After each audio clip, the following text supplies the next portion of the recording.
Guest to the show today from the Center for Family Health, Patient Accounts Manager Michelle Mayo, and Outreach and Enrollment Coordinator Charity Michaels.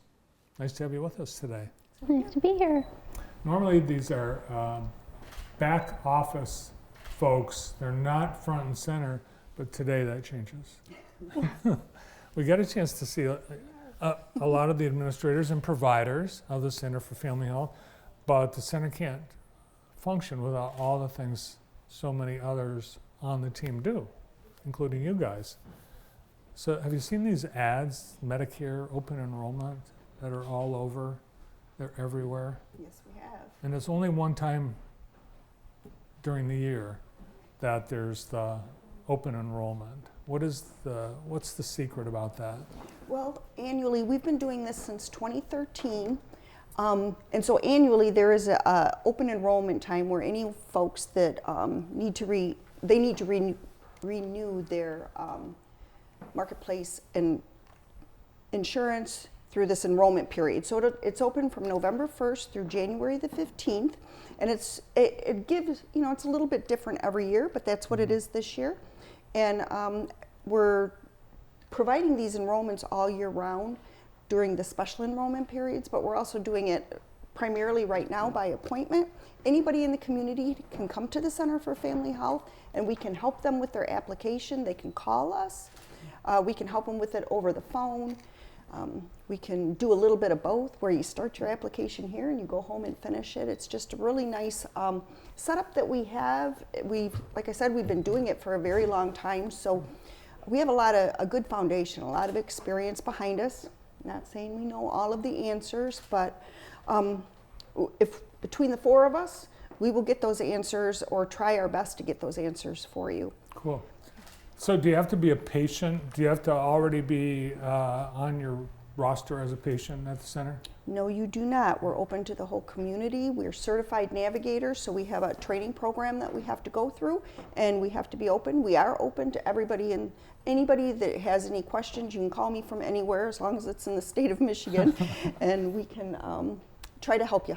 Right, and preferably not 2 a.m. Yeah.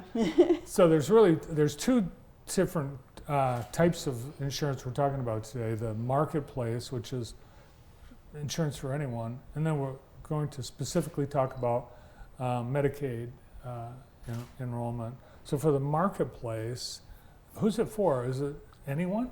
The marketplace it's for anybody that is below 400% of the federal poverty level. So that's it's very expansive.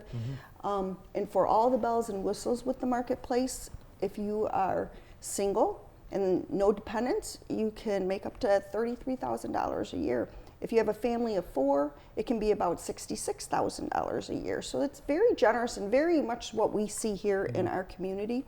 And that is for your premium tax credits, cost sharing. When I say bells and whistles, that's where the federal starts kicking in and helping to pay your premium and your out-of-pocket expenses. So is it likelier to be cheaper to go through you guys and have someone navigate you through this marketplace? That's actually free to the community, so we don't charge for that. And as far as I'm aware, we're the only place in Jackson County that does that for free.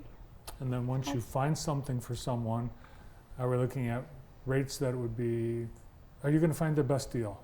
Yes. Okay. Yes. Now, the other part of the enrollment period, a separate thing entirely, is the Medicaid enrollment. What's that? Well, that's something that's open year-round, so there's no certain time period for that. You can come into the office, we can assist you with an application in person, we can also do that over the phone. We also offer a health pay discount program.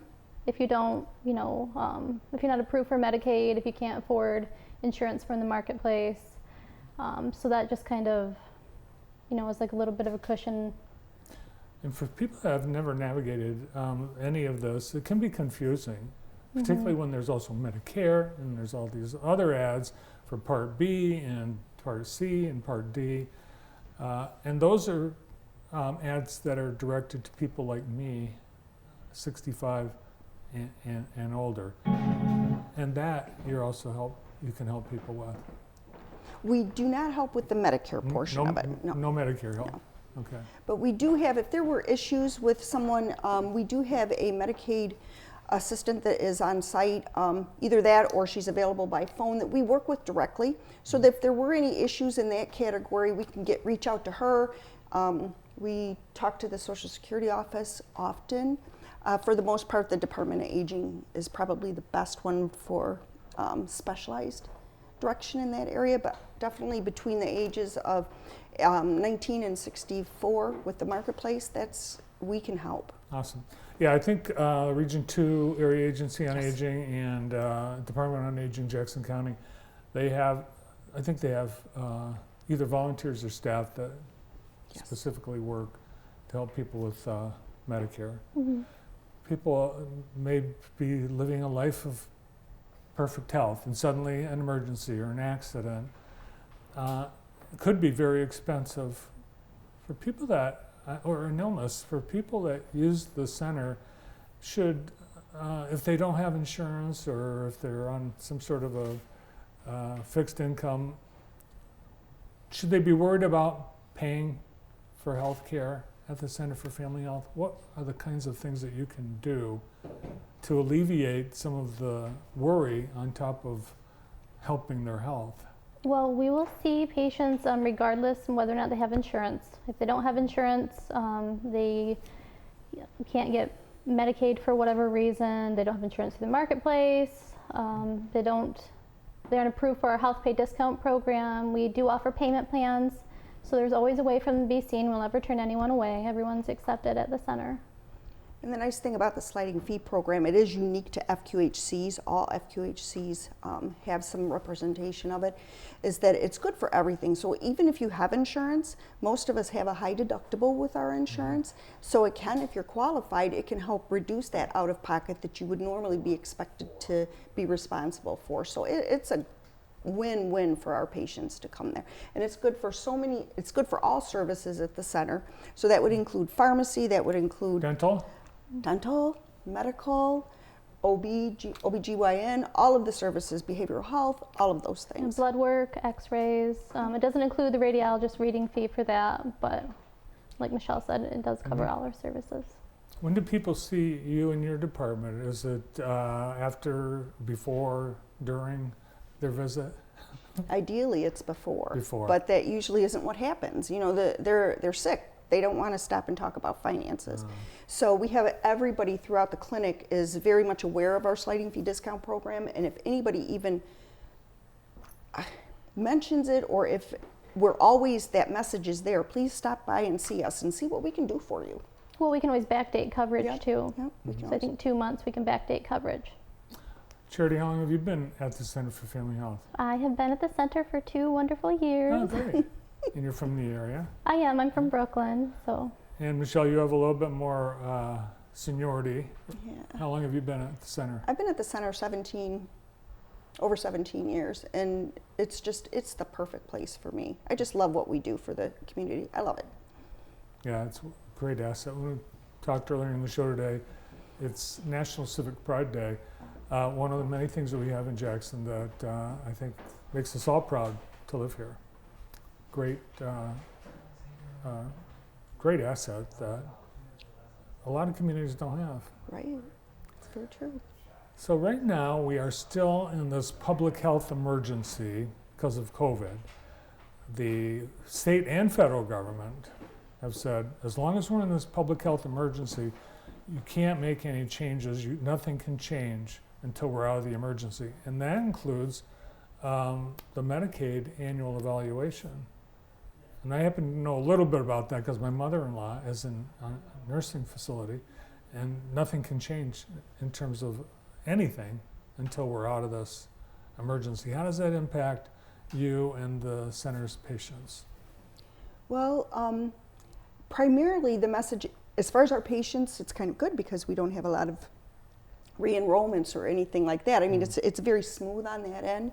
But the big message that we want to send is that as soon as that pandemic is proclaimed to be ending, then the state is going to be starting to do revalidations, which is what you're mentioning, and you'll be getting packets in the mail. Make sure you don't ignore them. Make sure you complete those. If you need help completing them, we can help. We have plenty of staff there to help. And make sure you update your information in MyBridge, which is the portal that the state uses if you are working with Medicaid, and that, you know, that's for your cash assistance for all of those things, but it's one portal. So make sure that your demographics is updated, your address, your phone. People move around a lot. It's been a long time, 3 years. So you know, just think, have I changed anything? I just better go take a look at it and see. There are people that maybe aren't comfortable with the internet or don't have access, and you can help with that as well. For sure. Yeah, absolutely. Yep, over the phone or in person.